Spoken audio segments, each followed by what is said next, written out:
At isa na naman pong sakit sa ulo at problema ang kakaharapin ni Lorraine Badoy at ni Eric Celis. Kalalabas lamang po nila from detention sa Congress, may panibago na naman po silang kasong kakaharapin.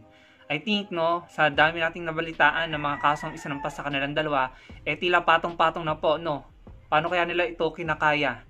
Sabi dito sa balita, this legal action is long overdue. Naghain si Bayan Chairperson Teddy Casino ng 2 million civil complaint laban kina Sunshine Media Network International or SMNI hosts na si Lorraine Badoy at Jeffrey Celis dahil sa umano'y paninirang puri at red tagging. Ayan, bago na naman pong problema yan. Masakit po sa ulo yan, abala, sakit sa ulo, gastos. At hindi lang isa or dalawa yung nabalitaan kong kaso na isinampa laban kay Badoy at kay Celis na may kinalaman po sa similar case na isinampa ni Teddy Casino. Kung di ako nagkakamali, may mga unknown personality na nagsampa din sa kanila.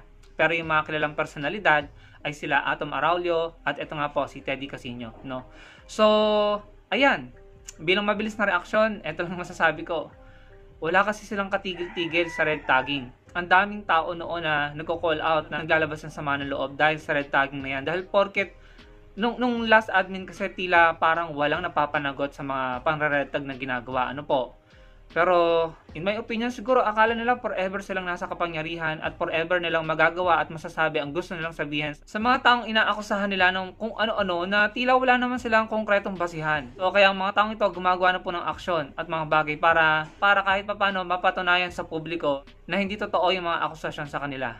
Ngayon naman, pakinggan po natin to si Jam Magno sa kanyang pagrarant dito at ating pong sagutin, bigyan ng reaksyon. Ito na po. Nakangiti man ako, pero may isang napaka-toxic talaga na trait ang mga Pilipino na gustong instant lahat. Gusto ng pababago, demanding sa gobyerno, akala mo overnight ang lahat. No, B. Hindi po ganyan. Sa mga naghihingi ng instant me, kahit po noodles, di ba, hindi naman agad-agad naluluto yan na pag-pour mo ng tubig, luto, alit sosis. No. It takes 3 minutes to cook, and you gotta wait for it to be eatable. Kasi masyadong mainit kasi boiling water yan. Adrit sosis para makuan ka, mapasok din mong dila. Sana na nga naman sa mga dila ng mga bashers para matapos na sila. But no, the reality is, even instant noodles, you gotta wait. There's a blessing in waiting. And I hope this is clear to you. Ingat! So ito lang po yung masasabi ko dyan, mabilis lang. The audacity, the hypocrisy, the irony. Ganyan na po yung narrative nila ngayon. 'Di ba? Sila yung nagmalaki, nagmayabang, at talagang sila yung nagpaulit-ulit sa social media ng 3 to 6 months. Instant, Change is coming. Mala Singapore. 'Di ba? We will be great again. Yan yung mga kuda nila, yun yung mga naratibo ng kubol nila. Tapos ngayon, mangga-gaslight, na yung mga tao daw ay gusto lagi ng instant at nagmamadali. Ang ganda-ganda na ng takbo ng Pilipinas ng panahon ni Pinoy. Ang ganda ng ekonomiya, infrastructure, booming na, Sinusolusyonan na yung traffic sa mga infrastructure na pinapagawa via PPP. Yung power, yung energy, nagagawa ng mga power plant at kung ano-ano pang solar and wind farm, sa buong bansa sila Pinoy noon. Hindi lang talaga nababalita dahil walang mga vloggers si Pinoy noon. Puro fake news lang ang kinalat sa kanya dahil mas dumami ang pinakalat na vloggers na nagkalat ng fake news tungkol sa pamumuno ni Pinoy.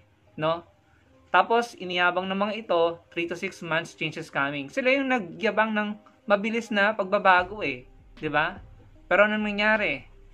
Hindi naman nangyari yung pagbabago na sinasabi nila. Tapos ngayon ganun ang narrative ni Jam Magno na tila nang gagaslight at naninisi. Kasalanan pa yata ng mga tao, Yun ang aking pagkakaintindi na pinapalabas niya. Kagaya na lamang nito, traffic, ayan kababalita pa lang, 2 days ago yata yan. Ito. Ayan, less than a day. Ayan, traffic, Ano ba yung binida nila? 3 to 6 months, wala nang traffic. 5 minutes na lang ang biyahe mula sa gantong lugar, papunta sa gantong lugar. Pero anong nangyari? Ayan, 'di ba? Kayo ang nagmalaki, nagyabang ng 3 to 6 months at ng instant change. Pero hindi nagawa, tapos ngayon i-gaslight mo yung mga tao. Ayos ka lang ba, Jam Magno? 'Di ba? So yun lang po ang aking reaction dyan. Kayo, ano pong masasabi nyo dun sa panibagong problema na kakaharapin ni Celis at ni Badoy at dito sa mga kuda ni Jam Magno? Comment down below. Huwag nyo pong kalimutang i-like ang video natin. Magkita-kita tayo sa susunod kong video. Salamat po.